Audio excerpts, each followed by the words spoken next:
Can be explain with the help of Henry's law. Henry law की help से इसको explain कर सकते हैं।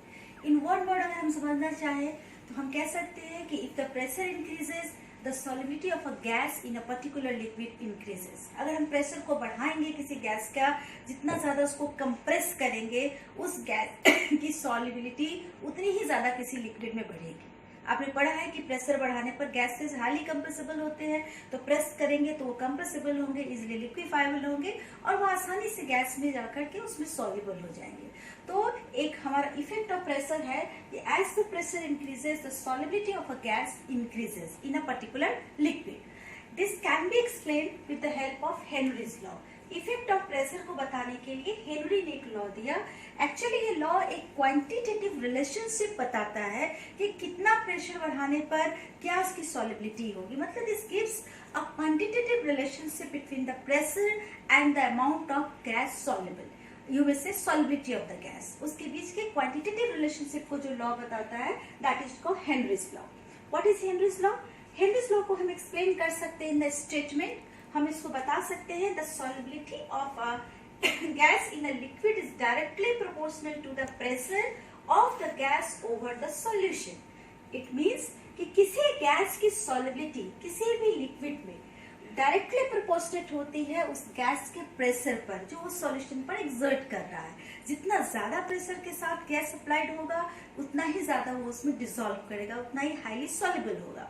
इस स्टेटमेंट को हम लोग मैथमेटिकली एक्सप्रेस कर सकते हैं। M is directly proportional to P, where M is the amount of gas dissolved and P is the pressure of that gas. Okay? इसको हम सिंप्लीफाई कर, इसको हम ऐसे कह सकते हैं कि M is equal to K into P, where K is proportionality constant. यहाँ पर K जो है वो proportionality constant को है।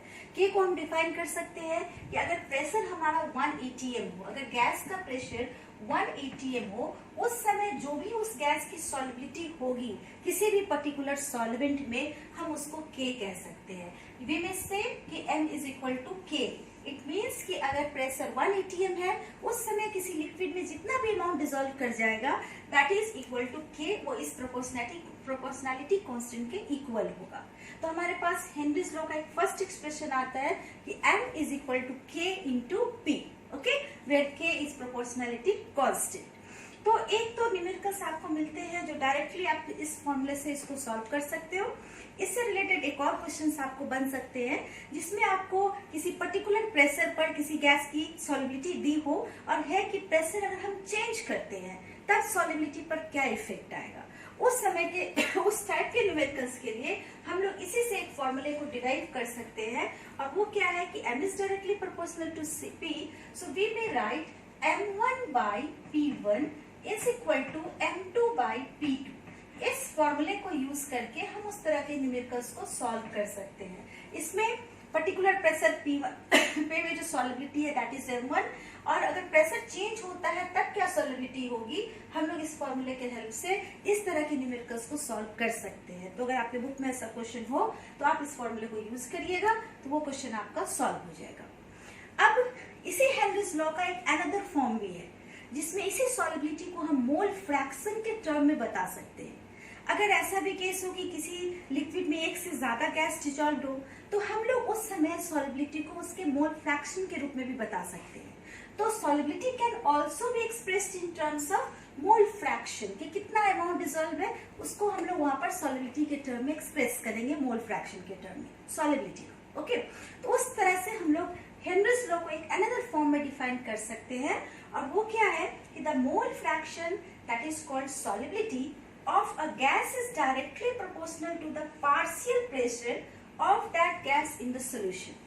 Partial pressure, what does it mean? Partial pressure का मतलब होता है कि किसी में मिक्सचर में किसी गैस का जो इंडिविजुअल प्रेशर हो उस अपने प्रेशर को, उसके इंडिविजुअल प्रेशर को हम उस गैस का पार्शियल प्रेशर कहते हैं।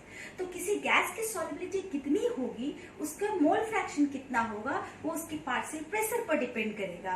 पार्शियल प्रेशर जितना ज्यादा होगा उस गैस की सॉलिबिलिटी उतनी अधिक होगी। इसको हम लोग मैथमेटिकली कैसे एक्सप्रेस करते हैं वो मैं आपको बताती हूँ। Okay, Henry's law can be mathematically written as partial pressure is directly proportional to mole fraction. that is P is directly proportional to chi, mole fraction. Okay, it can also be written as P is equal to Kh into chi, where P is partial pressure of the gas, K is Kh, in fact this is Kh, Kh is Henry's constant and X is mole fraction of gas. ये जिसको इसमें हम लोग solubility को mole fraction के term में express कर रहे हैं. So we have a formula P is equal to KH into chi, where ये मोल फ्रैक्शन को रिप्रेजेंट कर रहा है, ये partial pressure of the gas को, और KH जो है वो हेनरीज कांस्टेंट को रिप्रेजेंट कर रहा है. तो यहाँ पर अब हम लोग इससे भी रिलेटेड न्यूमेरिकल्स हैं आपके बुक में, इसको आप यहाँ से सॉल्व कर सकते हो इस फॉर्मूले के हेल्प से. हो सकता है आपको डायरेक्ट मोल फ्रैक्शन नहीं दिया हो, मोल्स दिया हो, तो उसके हेल्प से आप मोल फ्रैक्शन निकालना. मोल फ्रैक्शन का फॉर्मूला आपने लास्ट क्लास में सीखा है, तो उसके हेल्प से आप इसके क्वेश्चंस को सॉल्व कर सकते हो. ओके, नाउ 1 मार्क्स का एक और इम्पोर्टेंट क्वेश्चन है आपके इसमें कि what is the significance of K H का सिग्निफिकेंस क्या है, इसको अब हम लोग देखते हैं. अगर आप इस फॉर्मूले को थोड़ा रीअरेंज करो तो आप जो solubility that is mole fraction that is equal to 1 by KH into P, इसी फॉर्मूले को हमने रीअरेंज किया है, that is 1 by KH into P. So we may say that solubility is inversely proportional to KH, or you may say कि larger is the value of KH, lesser will be the solubility of the gas.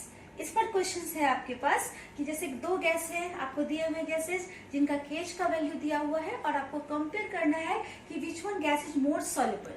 तो यह objective question है, इसके लिए याद रखिएगा जिस gas के KH का वैल्यू जितना हाई होगा उसकी सॉल्युबिलिटी उतनी ही कम होगी. ओके, और ये जो वैल्यू है KH का वो दो फैक्टर्स पर डिपेंड करता है.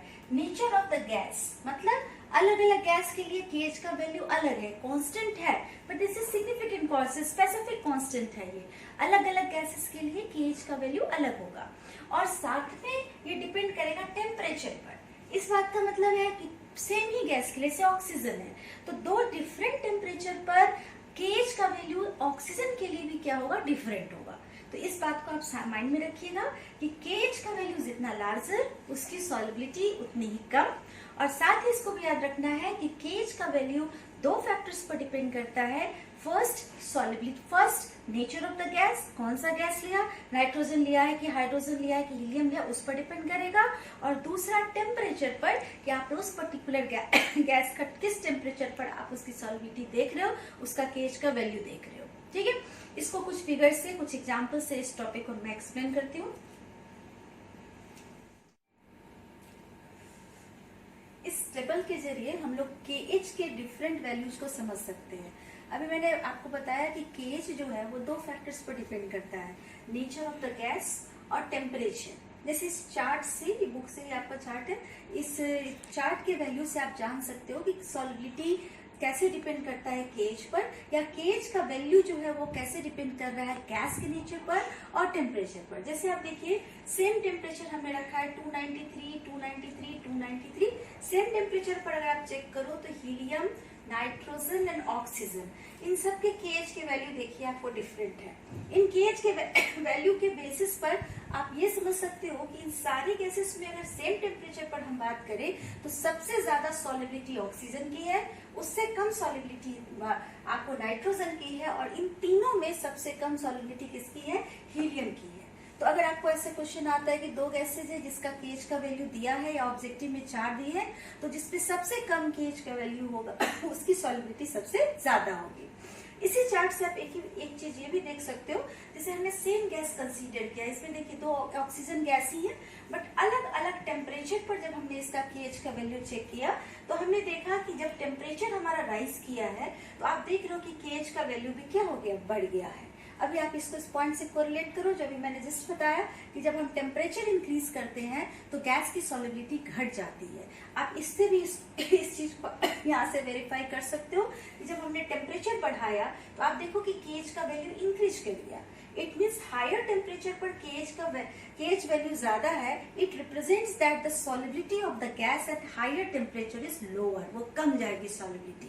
तो ये this is the significance of KH. ये KH का सिग्निफिकेंस है किसी गैस की सॉल्युबिलिटी को समझने के लिए. Okay, now we have limitations of Henry's law. इस हेनरीज लॉ के भी कुछ लिमिटेशंस है. जैसे कि हेनरीज लॉ गैस फॉलोड होने के लिए जरूरी है कि the pressure should not be too high, pressure बहुत ज्यादा नहीं होना चाहिए, temperature should not be too low, temperature बहुत कम नहीं होना चाहिए, and the gas should not undergo any chemical change. जब आप गैस को डाल रहे हो, सॉल्युबल करा रहे हो, तो उसमें किसी तरह का केमिकल चेंज नहीं आना चाहिए, ना उनमें एसोसिएशन होना चाहिए, ना डिसोसिएशन होना चाहिए। इन सब केसेस में फिर हेनरीज लॉ वैलिड नहीं रहता है। तो ये सब है हमारे हेनरीज लॉ के लिमिटेशंस। ये भी आपके 1 मार्क्स के लिए क्वेश्चंस आता है, what are the limitations of Henry's law, जिसमें आप मेंशन कर सकते हो कि प्रेशर बहुत ज्यादा नहीं होना चाहिए, टेम्परेचर बहुत लो नहीं होना चाहिए, और साथ ही जो गैस हम यूज कर रहे हैं उस गैस का कोई किसी तरह का केमिकल चेंज नहीं होना चाहिए, उसमें एसोसिएशन या डिसोसिएशन नहीं होना चाहिए। One more important question related to Henry's law is what are the applications of Henry's law. Applications क्या है हेनरीज लॉ का, तो इसको समझने के लिए अभी हम कुछ एग्जांपल्स देते हैं जो बहुत ही कॉमन है, हमारे डेली लाइफ की है, जिसमें हम हेनरीज लॉ को देख सकते हैं। These are the applications of Henry's law. Okay, now the topic is applications of Henry's law. Henry's law का एप्लीकेशंस क्या क्या है, तो बहुत ही कॉमन एप्लीकेशंस है हेनरीज लॉ के, जिसको हम देख सकते हैं। That is in making carbonated beverages, in the deep sea diving by scuba divers and for climbers at high altitude। ये 3 बेसिक रीजन एरिया है जिसमें हम लोग बहुत यूज करते हैं हेनरीज लॉ को। ऐसे और भी बहुत सारे कॉमन एग्जांपल्स हैं। जैसे फर्स्ट वन हमने लिखा है मेकिंग कार्बोनेटेड बेवरेज। जो भी सॉफ्ट ड्रिंक्स बनते हैं उन सब में CO2 गैस जो है वो बहुत हाई प्रेशर पर उसमें डिजोल्व कराया रहता है। जैसे हाई प्रेशर पर हमने CO2 गैस को उसमें कंप्रेस करके उन सॉफ्ट ड्रिंक्स में उसमें डाला जाता है, तो उसकी सॉल्युबिलिटी बढ़ जाती है। आपने अक्सर देखा होगा जब आप किसी कोल्ड ड्रिंक्स के कॉर्क को, उसके कवर को, ढक्कन को आप खोलते हो अगर हिला करके, तो तेजी से फिज आउट करता है, उसमें से जो आपके जो भी सॉफ्ट ड्रिंक्स है वो बाहर की तरफ बबल आउट होते हैं। एक्चुअल रीजन क्या है आप जानते हो? एक्चुअली क्या है कि उस ग्लास के अंदर, उस बॉटल के अंदर एक हाई प्रेशर पर हाई अमाउंट में, लार्जर अमाउंट में CO2 गैस को डिजोल्व किया जाता है। एट द टाइम जैसे ही आप उसका कॉर्क खोलते हो, उस गैस का प्रेशर अचानक से घटकर आपके एटमॉस्फेरिक प्रेशर के बराबर हो जाता है। चूंकि there is sudden decrease in pressure अचानक से तेजी से घटता है, तो गैस की सॉल्युबिलिटी भी घटेगी, और जिस कारण से कोल्ड ड्रिंक्स के जो भी है आप देखते हो उसमें से CO2 तेजी से निकलता है, जिसके कारण आप कहते हैं फिज आउट कर गया, बाहर की तरफ वो निकल गया। तो ये सिंपल सा आपको हेनरीज लॉ पर बेस्ड है कि चूंकि प्रेशर घटा, सॉल्युबिलिटी घटी, सो दैट वो स्प्लिट आउट कर जाता है CO2 के साथ, आप जब अचानक से किसी सॉफ्ट ड्रिंक्स के बोतल को खोलते हो। ओके, दूसरा है जिसमें आप इसको यूज करते हो in the deep sea diving of scuba divers. ये भी एक बहुत इंपॉर्टेंट यूज है हेनरीज लॉ का। जो हमारे स्कूबा डाइवर्स होते हैं, जो सी में बहुत अंदर तक जाकर डाइविंग करते हैं सी में, उनके साथ क्या प्रॉब्लम आती है? बेंडिंग की प्रॉब्लम आती है। बेंडिंग क्या है? जैसे जैसे आप अंदर जा रहे हो, सी के अंदर गया कोई डाइवर, तो वहां पर प्रेशर बढ़ेगा। प्रेशर बढ़ने के कारण जो हमारे वाटर में जो प्रेशर बढ़ने के कारण वाटर के अंदर हमारे ब्लड वेसल्स में गैस का, जैसे एयर है उसमें ऑक्सीजन और नाइट्रोजन प्रेजेंट है, तो वो तेजी से आपके ब्लड में डिजोल्व करेगा, सॉल्युबिलिटी बढ़ जाएगी। और जब हाई अमाउंट में नाइट्रोजन और ऑक्सीजन हमारे ब्लड वेसल्स के अंदर क्या होते हैं, सॉल्युबल हो जाते हैं, उसके अंदर चले जाते हैं। जब कोई स्कूबा डाइवर्स अचानक से सी लेवल पर आता है, ऊपर आता है ना, तो all of a sudden pressure decrease करता है। जब प्रेशर डिक्रीज करेगा तो जो गैसेस, जैसे नाइट्रोजन गैस है, ऑक्सीजन तो कंज्यूम्ड हो गया डिफरेंट माइक्रोबायोलॉजिकल वर्क में, बट नाइट्रोजन जो है वो नहीं सेल्स में वो रहता है। अब जैसे ही आप प्रेशर रिलीज करोगे, आप सरफेस पर आओगे, प्रेशर डिक्रीज करेगा, तो ऑल ऑफ अ सडन वो जो डिजॉल्व नाइट्रोजन है आपके ब्लड वेसल्स में, वो अचानक से बाहर आने की कोशिश करता है, बाहर आने लगते हैं, बबल आउट होने लगते हैं, जिसके कारण एक सडन एक तेज पेन फील होता है डाइवर्स को, जिसको हम बेंडिंग कहते हैं। तो इस प्रॉब्लम को दूर करने के लिए क्या करते हैं कि जो गैस सिलेंडर डाइवर्स लेकर के स्कूबा डाइवर्स जाते हैं, उसमें हम लोग नाइट्रोजन को लेस सॉल्युबल हीलियम गैस से रिप्लेस करते हैं, सर्टेन अमाउंट को, उसका कॉम्पोजिशन चेंज कर देते हैं। उसमें हम लोग नाइट्रोजन के परसेंटेज को घटाकर हीलियम गैस यूज करते हैं, और तब उस सिलेंडर को स्कूबा डाइवर्स यूज करते हैं। इसका पर्पस क्या है?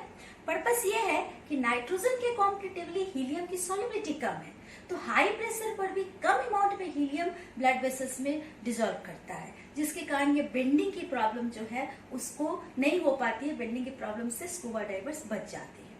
तीसरा जो स्कूबा इसका हेनरी लॉ का एप्लीकेशन है for climbers at high altitude. ये भी आपने कॉमन ऑब्जर्व किया होगा, पढ़ा होगा आपने। जो माउंटेनियर्स होते हैं जो पहाड़ पर ऊपर चढ़ते हैं, उनके साथ प्रॉब्लम आती है, उनका सफोकेशन फील होता है, सांस लेने में दिक्कत होती है। तो उसका रीजन क्या है कि हाई एल्टीट्यूड पे प्रेशर कम होता है। जब प्रेशर घट जाएगा तो ऑक्सीजन लेसर अमाउंट में ब्लड में हमारे बॉडी के अंदर डिसॉल्व करेगा, उसकी सोलिबिलिटी घट जाएगी, जिसके कारण से बॉडी के अंदर ऑक्सीजन की कमी होती है और इसी कारण से सफोकेशन, सांस लेने में परेशानी, ये सब प्रॉब्लम आने लगता है। तो इसको दूर करने के लिए माउंटेनियर्स जो है हाई प्रेशर पर डाला हुआ एक गैस सिलेंडर यूज करते हैं, जिसमें ऑक्सीजन गैस हाई प्रेशर पर उसमें मौजूद रहता है, कंप्रेस्ड रहता है। और उस सिलेंडर को वो क्लाइंबर्स जब यूज करते हैं तो वो प्रेशर को मेंटेन रखता है, जिसके कारण ज्यादा अमाउंट में, एक प्रॉपर अमाउंट में ऑक्सीजन ब्लड में या बॉडी में जाकर के सॉल्युबल हो जाता है, डिसॉल्व करता है। तो यहाँ पर भी हम लोग इस हेनरीज लॉ के एप्लीकेशन को यूज कर रहे हैं। और भी बहुत सारे एग्जांपल्स है जहाँ पर हेनरीज लॉ एप्लीकेबल है, यूज्ड होता है। ओके, तो this is all about Henry's law. What is Henry's law, what are the significance of K H, what are limitations of Henry's law and what are the applications of Henry's law along with their numericals. इसके numericals भी all are very important question for all of you. Okay, that's all for today. In our next class we will study about Raoult's law. Thank you.